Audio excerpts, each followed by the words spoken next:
cette folle Bike Week, nous vous invitons à parcourir en notre compagnie et à moto les quelques routes de cet îlot de 60 bornes de long à la recherche d'émotions visuelles que procurent d'abord les splendides paysages, mais aussi les diverses attractions qui ponctuent la journée habituelle d'un touriste sur l'île de Man. Chopper oblige, nous nous rendons tout d'abord à Crosby pour y découvrir non pas les Kings, mais les Queen of the Road.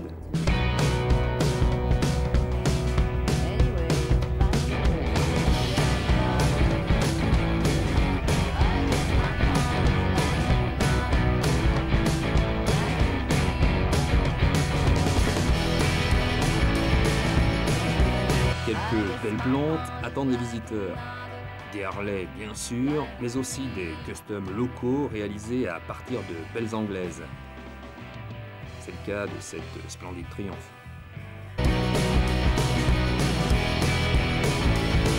Même les japonaises ont droit à l'attention des préparateurs, mais dans un genre très particulier.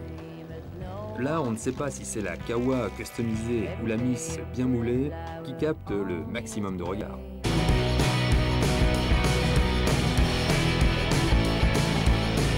Autre morceau de bravoure, ce splendide mono BSA et ce dragster qui marche, non pas à la bière, mais au méthanol.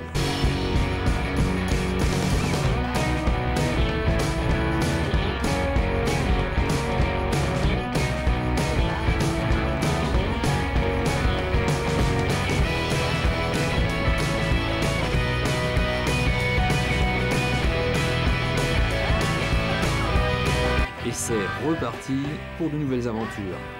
On roule toujours à gauche, of course, et cap sur Peel, au sud-ouest de l'île. Au menu, du sable, une indigestion de sable. Pas de souci avec les écolos ici. La moto n'est pas hors-la-loi, d'autant qu'elle fait marcher le commerce. C'est du cross dans le sable, sur un circuit aménagé avec un bulle, il y a quelques minutes. Et avant que la marée ne remonte, les pilotes ouvrent les vannes de leurs ardeurs en grand. En très grand.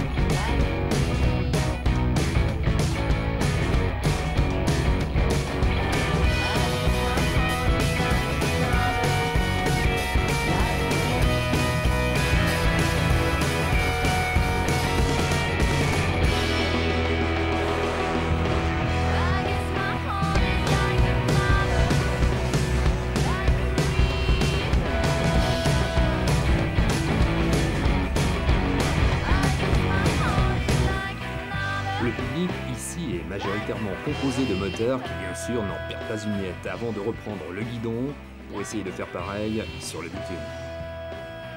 Quant à nous, nous continuons le périple vers Ramsey pour le Street Fighter Challenge, une course d'accélération ouverte aux spécialistes, mais aussi aux touristes.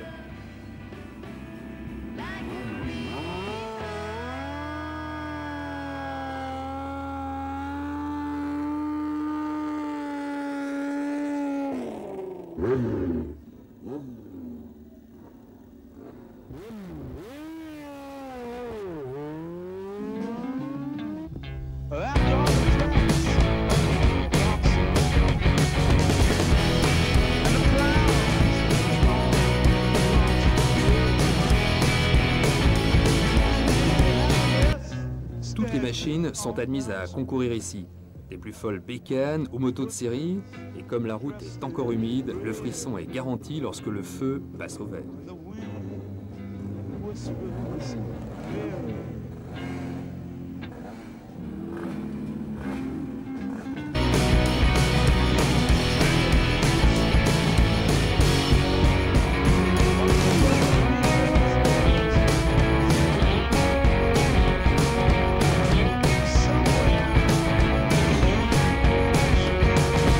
Pendant que certains font les fous, d'autres sont à la recherche de la pièce indispensable pour finir la restauration de leur vieille anglaise. Des stands spécialisés proposent tous les organes d'origine ou remanufacturés permettant de se refaire une Bonneville, une Goldstar ou une Manx. Et je vous dis pas le prix, c'est canon. Laissons ces fous de la poignée des gaz et leur run pour nous intéresser à d'autres fêlés. Leur jeu à eux, c'est le grass track, une sorte de speedway qui se pratique sur herbe avec des motos aussi puissantes que légères, voire des sidecars.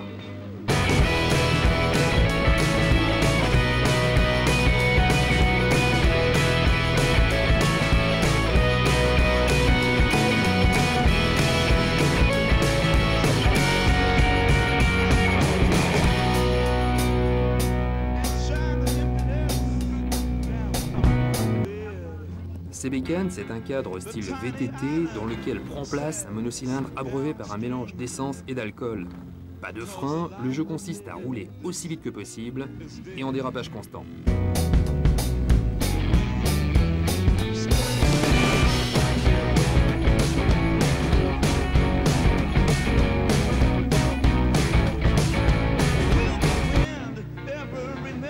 Spécialité typiquement britannique comme le tennis sur herbe ou le golf, le grass track n'est pas un sport onéreux. Mais il y faut un gros cœur et un certain sens de la glisse. Il est normal que le grass track fasse recette ici sur l'île de Man. L'herbe y pousse à profusion et malgré leur appétit exceptionnel, les moutons veulent bien partager avec les motards. Mais pour une semaine seulement.